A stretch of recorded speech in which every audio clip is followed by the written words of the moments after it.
ಲೋಕಸಭೆಯಲ್ಲಿ ಪ್ರಧಾನಿ ಮೋದಿ ಮಾತನಾಡ್ತಾ ಇದ್ದಾರೆ ನೋಡೋಣ. आदरणीय अध्यक्ष जी, आज का ये दिवस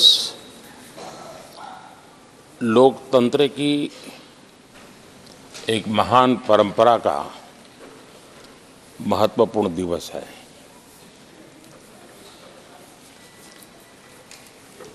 सत्रहवीं लोकसभा ने 5 वर्ष देश सेवा में जिस प्रकार से अनेकविध महत्वपूर्ण निर्णय किए,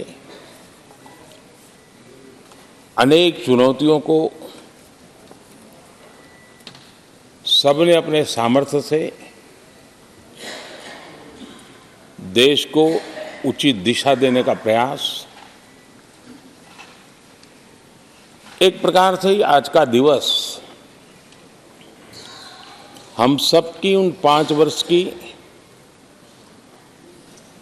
वैचारिक यात्रा का, राष्ट्र को समर्पित उस समय का,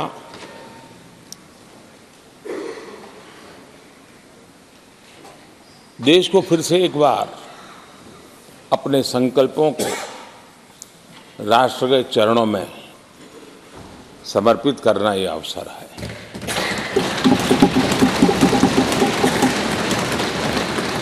ये 5 वर्ष देश में रिफॉर्म, परफॉर्म एंड ट्रांसफॉर्म, ये बहुत रेयर होता है कि रिफॉर्म भी हो, परफॉर्म भी हो और हम ट्रांसफॉर्म होता अपनी आंखों के सामने देख पाते हो, एक नया विश्वास भरता हो. ये अपने आप में 17वीं लोकसभा से आज देश अनुभव कर रहा है और मुझे पक्का विश्वास है कि देश 17वीं लोकसभा को जरूर आशीर्वाद देता रहेगा.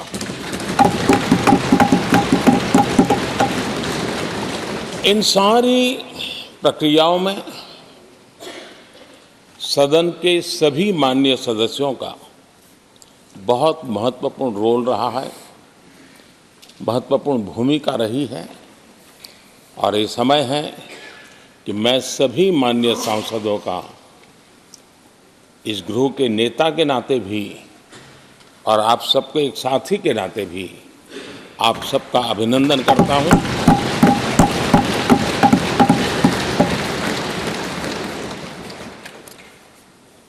विशेष रूप में आदरणीय अध्यक्ष जी, मैं आपके प्रति भी हृदय से बहुत बहुत आभार व्यक्त करता हूं.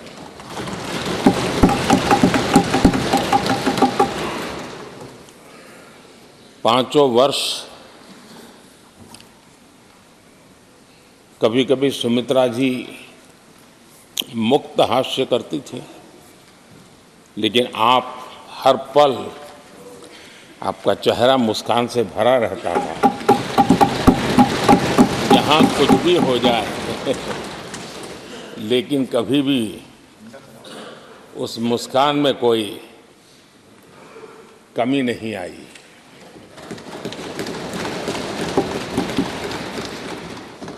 अनेकविध परिस्थितियों में आपने बहुत ही संतुलित भाव से और सच्चे अर्थ में निष्पक्ष भाव से इस सदन का मार्गदर्शन किया, सदन का नेतृत्व किया.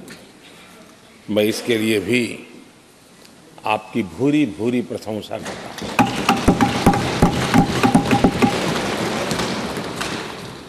आक्रोश के पल भी आए, आरोप के भी पल आए, लेकिन आपने पूरे धैर्य के साथ इन सभी स्थितियों को संभालते हुए और एक सूझबूझ के साथ आपने सदन को चलाया, हम सबका मार्गदर्शन किया. इसके लिए भी मैं आपका आभारी हूं. आदरणीय सभापति जी, इस 5 वर्ष में इस सदी का सबसे बड़ा संकट पूरी मानव जात ने झेला।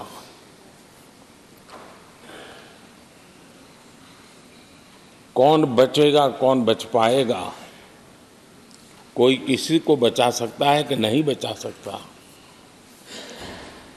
ऐसी वो अवस्था थी। ऐसे में सदन में आना, ये भी अपना घर छोड़ के निकलना, ये भी संकट का काल था। उसके बाद भी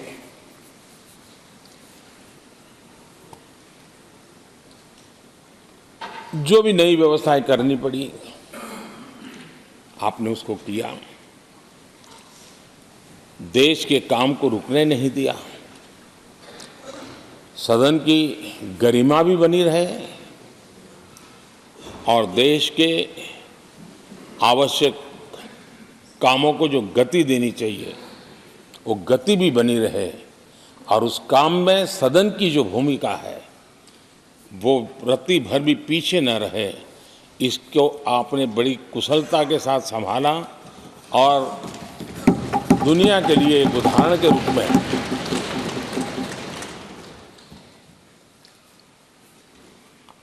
आदरणीय सभापति जी, मैं माननीय सांसदों का भी इस बात के लिए आज एक बार आभार व्यक्त करना चाहता हूं कि उस कालखंड में देश की आवश्यकताओं को देखते हुए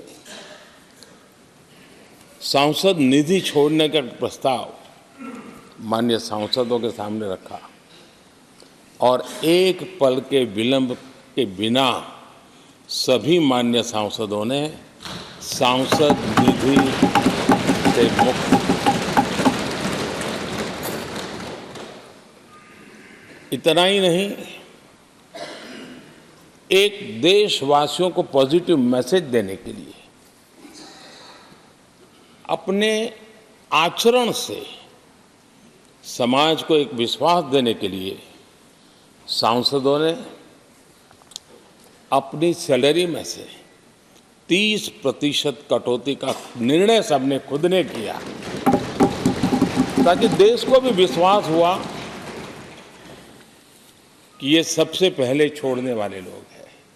और आदरणीय सभापति जी, हम सभी सांसद बिना कारण साल में 2 बार हिंदुस्तान के मीडिया के किसी न किसी कोने में गाली खाते रहते थे कि ये सांसदों को इतना मिलता है और कैंटीन में इतने में खाते हैं, बाहर इतने में मिलता है, कैंटीन में इतने में मिलता है, बाहर यानी पता नहीं बाहर लोग लिए जाते थे।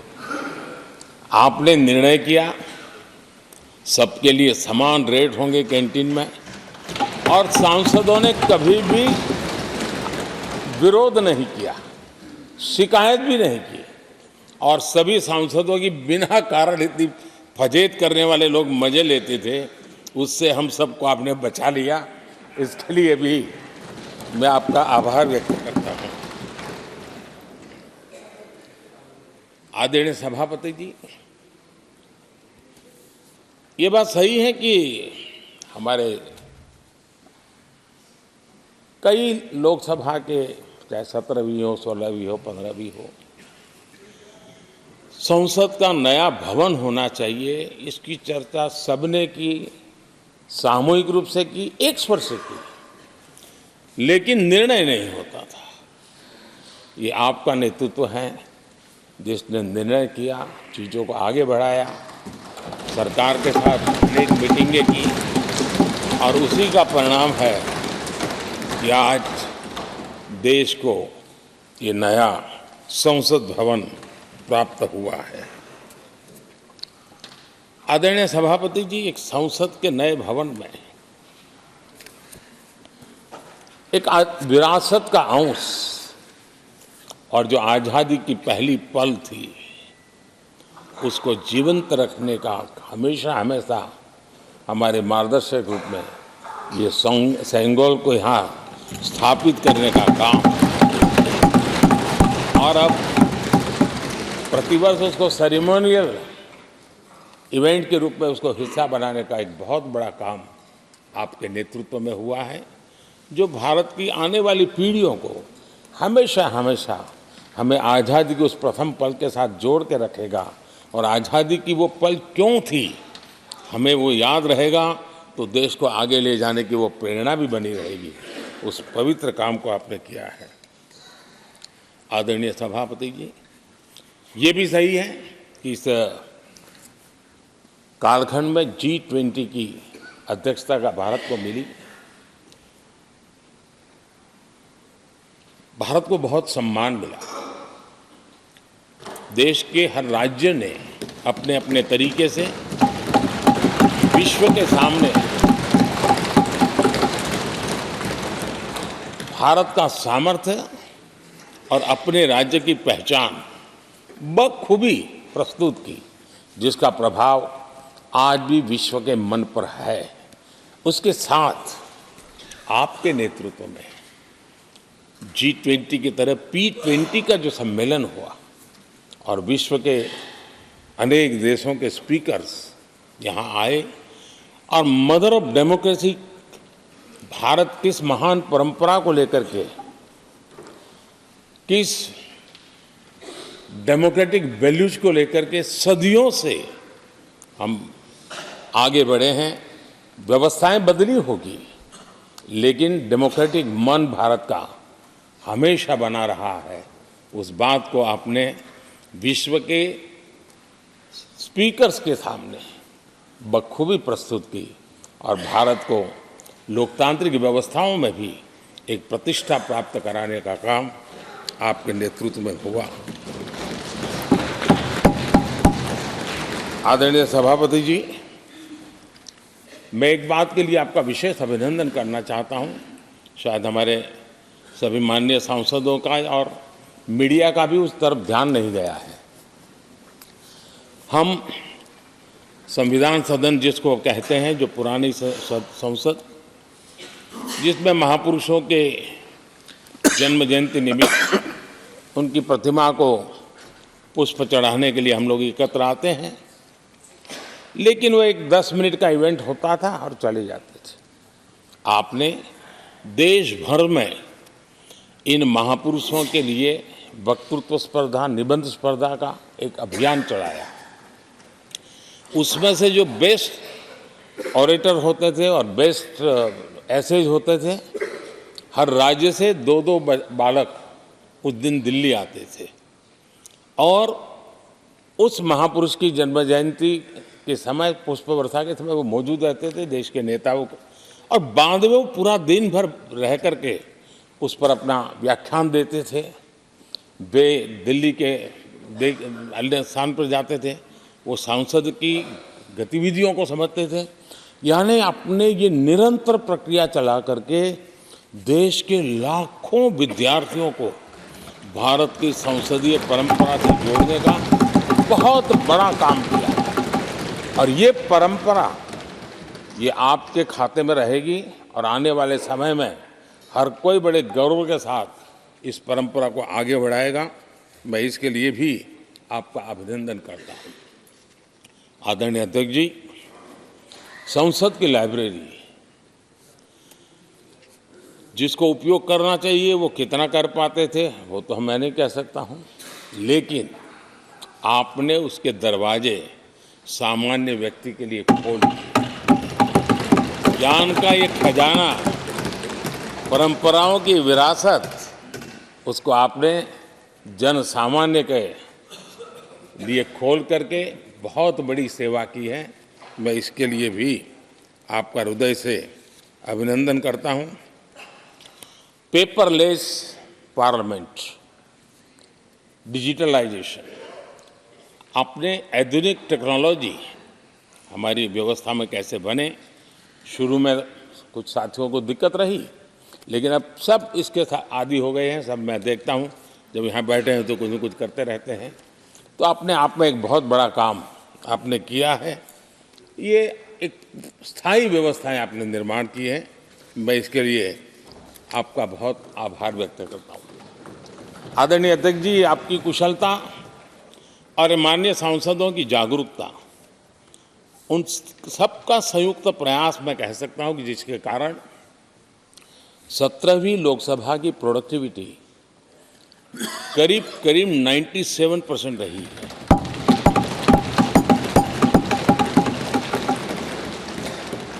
97% प्रोडक्टिविटी अपने आप में प्रसन्नता का विषय है, लेकिन मुझे विश्वास है कि आज जब 17वीं लोकसभा की हम समाप्ति की तरफ बढ़ रहे हैं, तब एक संकल्प लेकर के 18वीं लोकसभा प्रारंभ होगी कि हम हमेशा 100% से ज़्यादा प्रोडक्टिव वाली हमारी कार्यवाही करेंगे,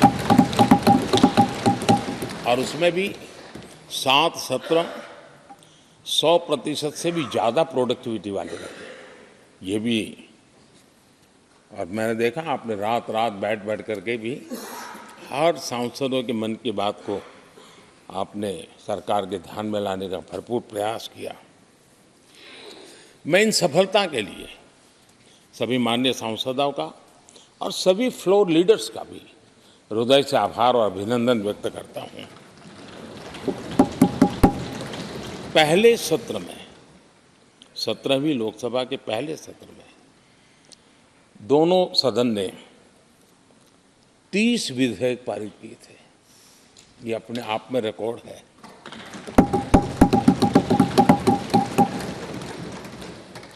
और एक नए नए बेंचमार्क 17वीं लोकसभा ने बनाए हैं। आदरणीय अध्यक्ष जी, आज़ादी के 75 वर्ष पूरा होने का उत्सव, हम सबको कितना बड़ा सौभाग्य मिला कि ऐसे अवसर पर हमारे सदन ने अत्यंत महत्वपूर्ण कामों को नेतृत्व किया। हर स्थान पे हुआ। शायद ही कोई सांसद ऐसा होगा कि जिसने आज़ादी के 75 वर्ष को लोकोत्सव बनाने में अपने अपने क्षेत्र में भूमिका अदा न की हो। यानी सचमुच में आज़ादी के 75 वर्ष को देश ने जी भर करके उत्सव से बनाया, और उसमें हमारे माननीय सांसदों की और इस सदन की बहुत बड़ी भूमिका रही है। हमारे संविधान लागू होने के 75 वर्ष, ये भी अवसर इसी समय इसी सदन को मिला है, इसी सभी माननीय सांसदों को मिला है। और संविधान की जो भी जिम्मेवारियां उसकी शुरुआत यहाँ से होती हैं, और उनके साथ ये जुड़ना, ये अपने आप में बहुत बड़ी प्रेरक है। आदरणीय अध्यक्ष जी, इस कार्यकाल में बहुत ही रिफॉर्म्स हुए हैं और गेम चेंजर है। 21वीं सदी के भारत की मजबूत नींव उन सारी बातों में नजर आती है। एक बड़े बदलाव की तरफ तेज गति से देश आगे बढ़ा है, और इसमें भी सदन के सभी साथियों ने बहुत ही उत्तम मार्गदर्शन किया है, अपनी हिस्सेदारी जताई है। और देश, हम संतोष से कह सकते हैं कि हमारी अनेक पीढ़ियां जिन बातों का इंतजार करती थी, ऐसी बहुत से काम इस 17वीं लोकसभा के माध्यम से पूरे हुए। पीढ़ियों का इंतजार खत्म हुआ। अनेक पीढ़ियों ने एक संविधान, इसके लिए सपना देखा था, लेकिन हर पल उस संविधान में एक दरार दिखाई देती थी, एक खाई नजर आती थी, एक रुकावट चुभती थी। लेकिन इसी सदन ने धारा 360, आर्टिकल 370 हटा करके संविधान के पूर्ण रूप को, उसके पूर्ण प्रकाश के साथ उसका प्रकटीकरण हुआ। और मैं मानता हूं, जब संविधान के 75 वर्ष हुए हैं, जिन जिन महापुरुषों ने संविधान को बनाया है, उनकी आत्मा जहां भी होगी जरूर हमें आशीर्वाद देते होंगे। ये काम हमने पूरा किया।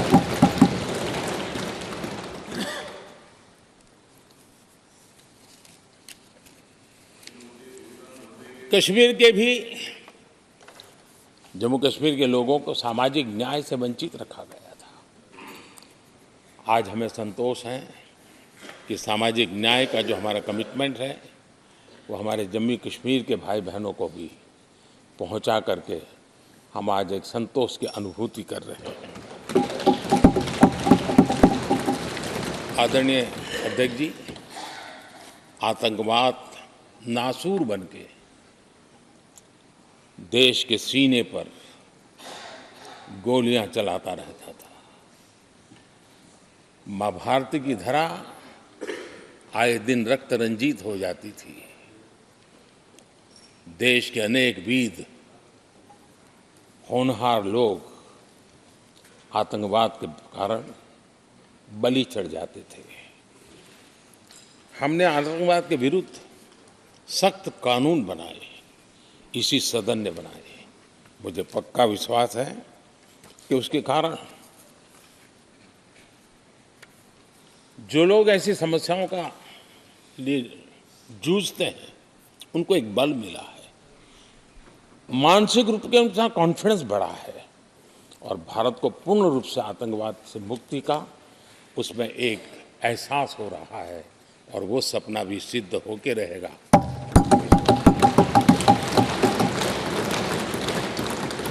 हम 75 साल तक अंग्रेजों की दी हुई दंड संहिता में जीते रहे। हम गर्व से कहेंगे, देश को, नई पीढ़ी को कहेंगे, आप अपने पोते पोती को कह सकेंगे गर्व से कि देश 75 साल भले दंड संहिता में जिया, लेकिन अब आने वाली पीढ़ी न्याय संहिता में जिएगी। और यही सच्चा लोकतंत्र है। आदरणीय अध्यक्ष जी, मैं आपका एक बात के लिए और अभिनंदन करना चाहूंगा कि नया सदन, इसकी भव्यता वगैरह तो है ही, लेकिन उसका प्रारंभ एक ऐसे काम से हुआ है जो भारत की मूलभूत मान्यताओं को बल देता है, और वो नारी शक्ति वंदन अधिनियम।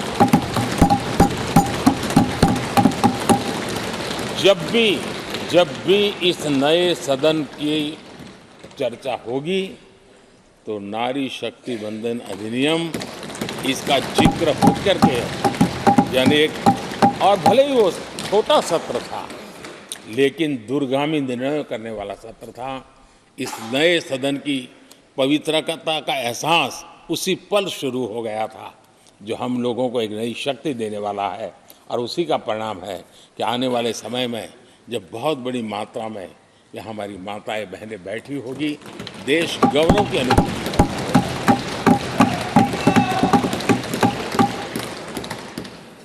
3 तलाक कितने उतार चढ़ाव से हमारी मुस्लिम बहनें इंतजार कर रही थी। अदालतों ने उनके पक्ष में निर्णय किए थे, लेकिन वो हक उनको प्राप्त नहीं हो रहा था। मजबूरियों से गुजारा करना पड़ रहा था।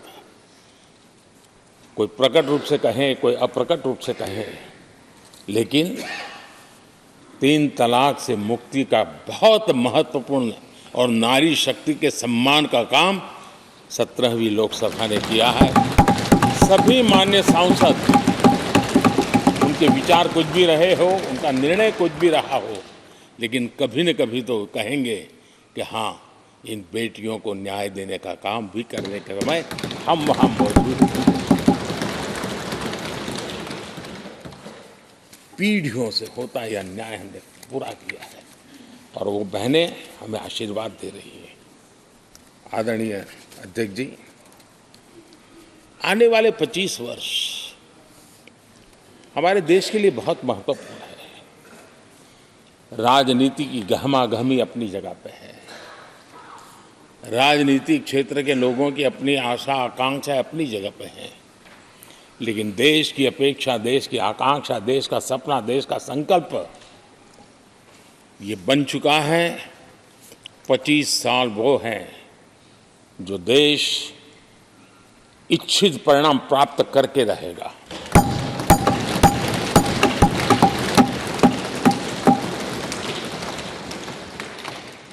उन्नीस में जब महात्मा गांधी जी ने दांडी की यात्रा की थी, नमक का सत्याग्रह था, घोषणा होने के पहले लोगों को सामर्थ्य नजर नहीं आया था। चाहे स्वदेशी आंदोलन हो, चाहे सत्याग्रह की परंपरा हो, चाहे नमक का सत्याग्रह हो, उस समय तो घटनाएं छोटी लगती थी, लेकिन 1947 वो 25 साल का कालखंड, उसने देश के अंदर वो जज्बा पैदा कर दिया था।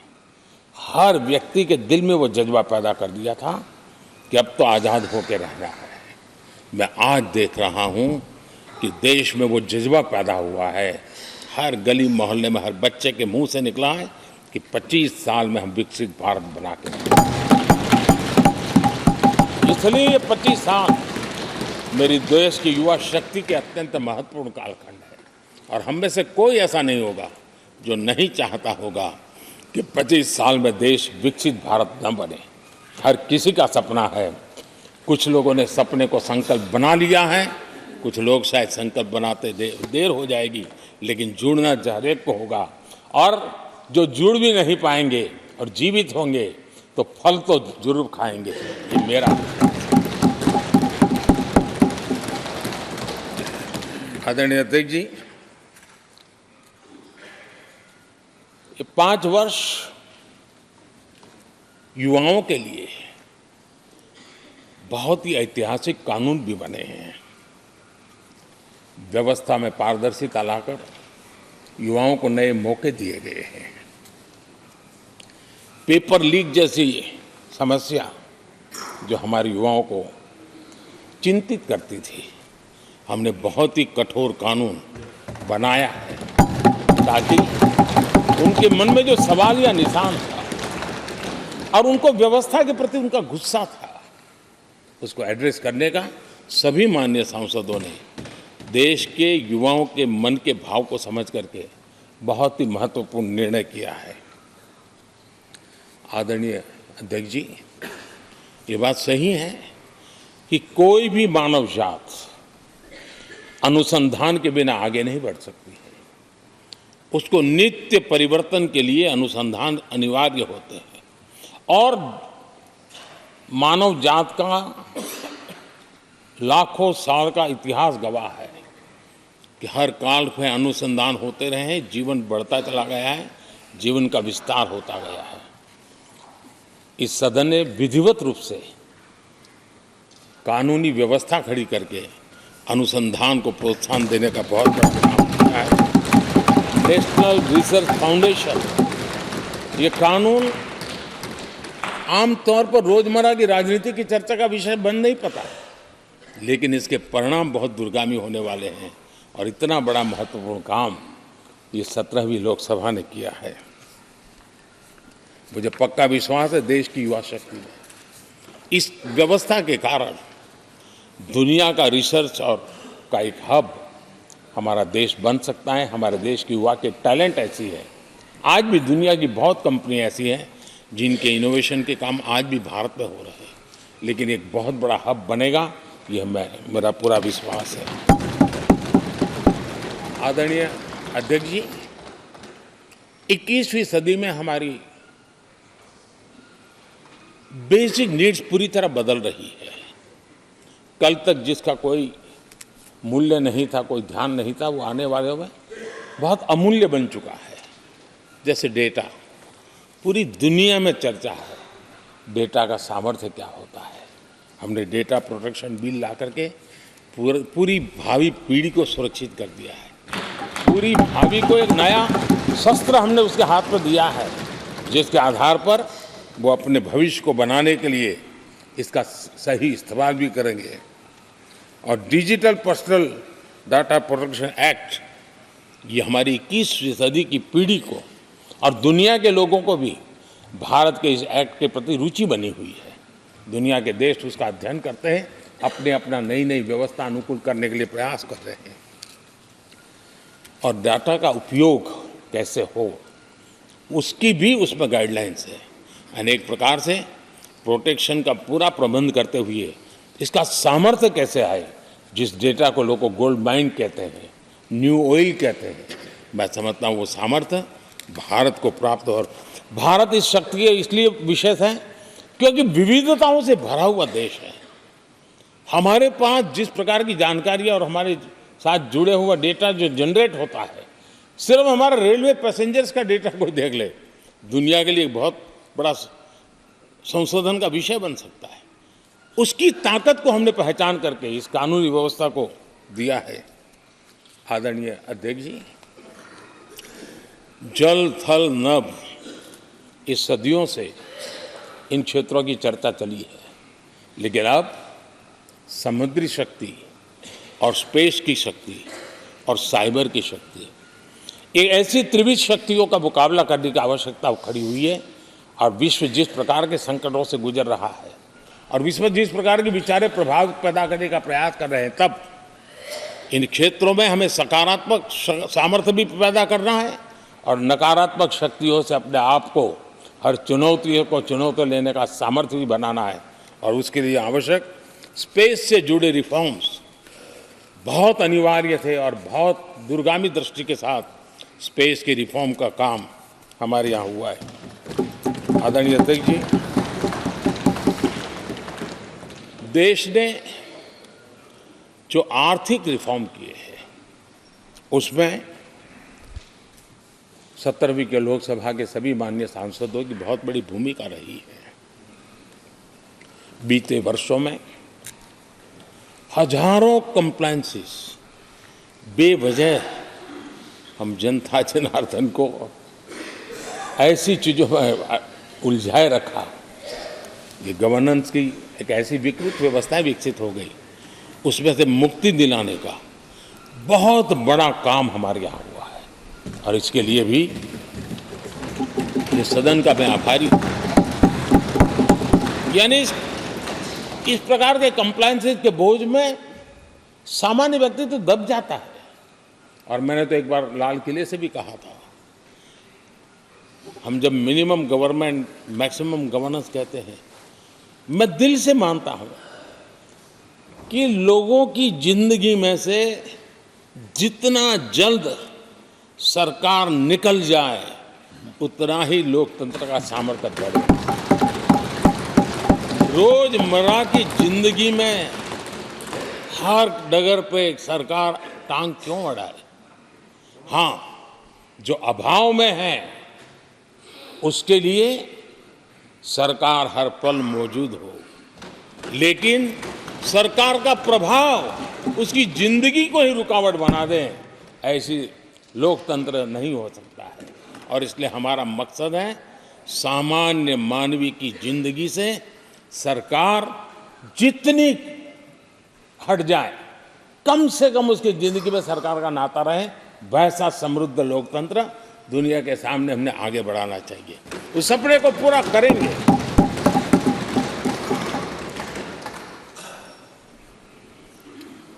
आदरणीय अध्यक्ष ji, companies act, limited liability partnership act, 60 से अधिक गैर जरूरी कानूनों को हमने हटाया है। ईज ऑफ डूइंग बिजनेस, इसके लिए ये बहुत बड़ी आवश्यकता थी, क्योंकि अब देश को आगे बढ़ना है तो बहुत सारी रुकावटों से बाहर आना पड़ेगा। हमारे कई कानून तो ऐसे थे, छोटी छोटे कारणों से जेल में भर दो बस। यहाँ तक कि फैक्ट्री है और उसके शौचालय को 6 महीने में एक बार अगर वाइट वॉश नहीं किया है तो उसके लिए जेल थी, वो कितनी बड़ी कंपनी का मालिक क्यों ना हो। अब ये जो एक प्रकार की जो अपने आप को बड़े लेफ्ट लिबरल कहते हैं, उन लोगों की आइडियोलॉजी, और देश में ये तुमारशाही का जमाना, उन सारों से मुक्ति दिलाने का हमें भरोसा होना चाहिए भाई। वो करेगा। आज लोगों के घरों में लिफ्ट होती है, वो सोसाइटी फ्लैट वाले लोग अपनी लिफ्ट रिपेयर करते ही है जी, हर चीज़ कर लेते हैं। तो ये जो समाज पर, नागरिक पर भरोसा करने का काम, बहुत तेजी से बढ़ाने का काम 17वीं लोकसभा ने किया है। और इसके लिए जन विश्वास एक्ट, मैं समझता हूँ 180 से ज़्यादा प्रावधान डीक्रिमिनलाइज करने का काम किया है। जो मैं कहा छोटी छोटी बात में जेल में डाल देना, ये डीक्रिमिनलाइज करके हमने नागरिक को ताकत दी है। वो इसी सदन ने किया है, यही माननीय सांसदों ने किया है। कोर्ट की चक्कर से जिंदगी बचाने के लिए बहुत महत्वपूर्ण काम, कोर्ट के बाहर विवादों से मुक्ति, उस दिशा में एक महत्वपूर्ण काम, मध्यस्थता का कानून, उस दिशा में भी इसी माननीय सांसदों ने बहुत बड़ी भूमिका अदा की। जो हमेशा हाशिए पर था, किनारे पर थे, जिनको कोई पूछता नहीं था, सरकार होने का उनको एहसास हुआ है। हाँ, सरकार है, हम हैं। जब कोविड में मुफ्त इंजेक्शन मिलता था ना, उसको भरोसा होता था, चलिए जान बच गई, सरकार होना का उसको एहसास होता था। और यही तो सामान्य मानवी की जिंदगी में बहुत आवश्यक होता है। वो असहायता न अनुभव, अब क्या होगा, ये स्थिति पैदा नहीं होनी चाहिए। ट्रांसजेंडर समुदाय अपमानित महसूस करता था, और जब बार बार वो अपमानित होता था तो उसके अंदर भी विकृतियों की संभावनाएं बढ़ती रहती थी, और ऐसे विषयों से सब लोग दूर भागते थे। 17वीं लोकसभा के सभी माननीय सांसदों ने ट्रांसजेंडर्स के प्रति भी संवेदना जताई, और उनके जीवन में भी बेहतरीन जिंदगी बने। और आज दुनिया के अंदर जब भारत ने ट्रांसजेंडर के लिए किए हुए काम हैं, जो निर्णय किए हैं, इसकी चर्चा है दुनिया को बड़ा।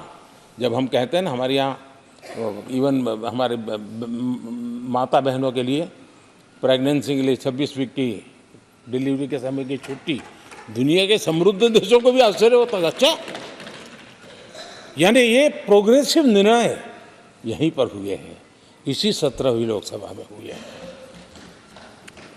हमने ट्रांसजेंडर को एक पहचान दी है। अब तक करीब 16-17 हज़ार ट्रांसजेंडर को उनका आइडेंटिटी कार्ड दिया गया है, ताकि उनके जीवन को। और मैंने देखा अब तो मुद्रा योजना से पैसे लेकर के छोटा मोटा वो बिजनेस करने लगी, वो कमाने लगी है। पद्मा अवार्ड हमने ट्रांसजेंडर को दिया है, एक सम्मान की जिंदगी जीने के लिए। सरकार से जुड़ी अनेक योजनाओं का लाभ जो अब तक उनको मिलता नहीं था, मिलना प्रारंभ हुआ है। वो सम्मानीय जिंदगी। आदरणीय अध्यक्ष जी, बहुत विकट काल में हमारा समय गया, क्योंकि 1.5-2 साल कोविड ने हमारे पर बहुत बड़ा दबाव डाला। लेकिन उसके बावजूद भी 17वीं लोकसभा देश के लिए बहुत उपकारक रही है, बहुत अच्छे काम किए हैं। लेकिन इस समय हमने कई साथियों को भी खो दिया है। हो सकता है अगर आज वो हमारे बीच होते तो आज इस विदाई समारोह में मौजूद होते, लेकिन बीच में ही कोविड के कारण हमें अपने बहुत होनहार साथियों को खोना पड़ा। उसका दुख हमेशा हमेशा हमारे रहेंगे। आदरणीय अध्यक्ष जी, 17वीं लोकसभा का अंतिम सत्र और अंतिम आवर ही समझ लीजिए है। लोकतंत्र और भारत की यात्रा अनंत है, अनेक, और ये देश किसी पर्पज के लिए है, उसका कोई लक्ष्य है, वो पूरी मानव जात के लिए। चाहे श्री अरविंदो ने देखा हो, चाहे स्वामी विवेकानंद जी ने देखा, लेकिन आज उन शब्दों में, उस विजन में सामर्थ्य था, वो हम आंखों के सामने देख पा रहे हैं। दुनिया जिस प्रकार से भारत के महात्म्य को स्वीकार कर रही है, भारत के सामर्थ्य को स्वीकारने लगी है, और उसको, उस यात्रा को हमें और शक्ति के साथ आगे बढ़ाना है। आदरणीय अध्यक्ष जी, चुनाव बहुत दूर नहीं है। कुछ लोगों को थोड़ी घबराहट रहती होगी, लेकिन ये लोकतंत्र का सहज आवश्यक पहलू है। हम सब उसको गर्व से स्वीकार करते हैं और मुझे विश्वास है कि हमारे चुनाव भी देश की शान बढ़ाने वाले, लोकतंत्र की हमारी जो परंपरा है पूरे विश्व को अचंभित करने वाले अवश्य रहेंगे, ये मेरा पक्का विश्वास है।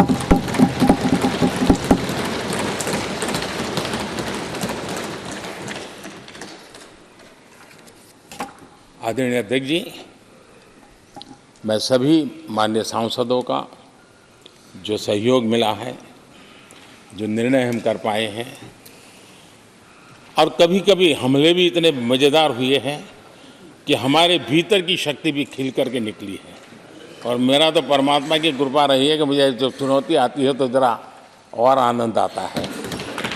हर चुनौती को हम सामना कर पाए हैं, बड़े आत्मविश्वास और विश्वास के साथ हम चले हैं।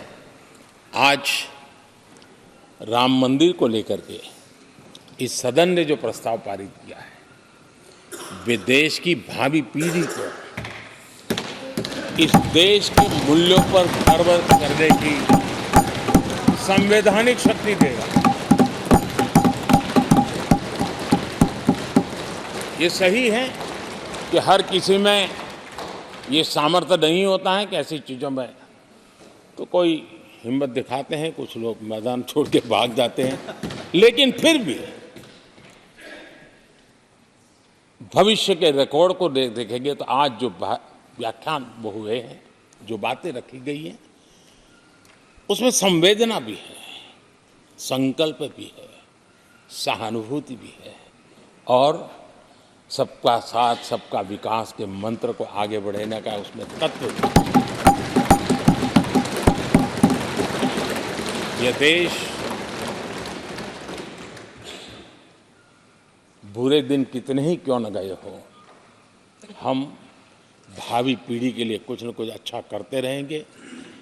ये सदन हमें वो प्रेरणा देता रहेगा और हम सामूहिक संकल्प से, सामूहिक शक्ति से उत्तम परिणाम भारत की नौजवान पीढ़ी की आशा आकांक्षा के अनुसार करते रहेंगे। इसी विश्वास के साथ फिर एक बार आपका आभार प्रकट करता हूँ, सभी माननीय सांसदों का आभार प्रकट करता हूँ। बहुत बहुत धन्यवाद।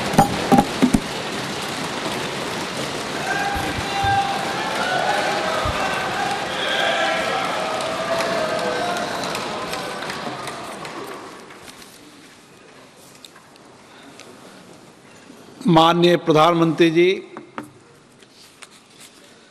माननीय सभी सदस्यगण,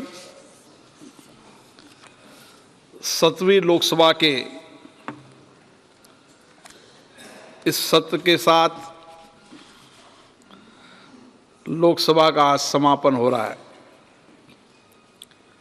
7वीं लोकसभा इसलिए भी विशेष है कि भारत के अमृतकाल में हमने संसद के पुराने भवन और नए भवन दोनों भवनों में अपने संसदीय दायित्वों को निभाया। यह अवसर हमें मिला, यह अवसर भी हमारी जिंदगी में हमेशा अविस्मरणीय रहेगा। नए भवन में स्थापित पवित्र सिंगोल न्याय, सुशासन, राष्ट्रीय एकता और राजनीतिक शुचिता का प्रतीक है। हमारे महान लोकतंत्र की इस उच्चतम संस्था के पीठासीन अधिकारी के रूप में आप सबके सहयोग से, आपके सकारात्मक सहयोग से मैंने दायित्व निभाया। माननीय प्रधानमंत्री जी ने अभी बहुत बातें हमें प्रेरणा स्वरूप बताई।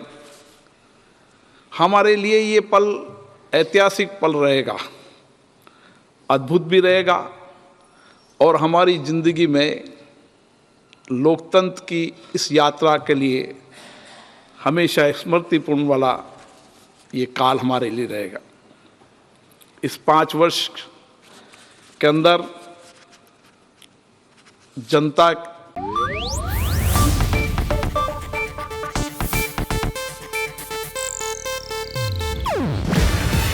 ಇದು ಏಷ್ಯಾನೆಟ್ ನ್ಯೂಸ್ ನೆಟ್ವರ್ಕ್ ಪ್ರಸ್ತುತಿ.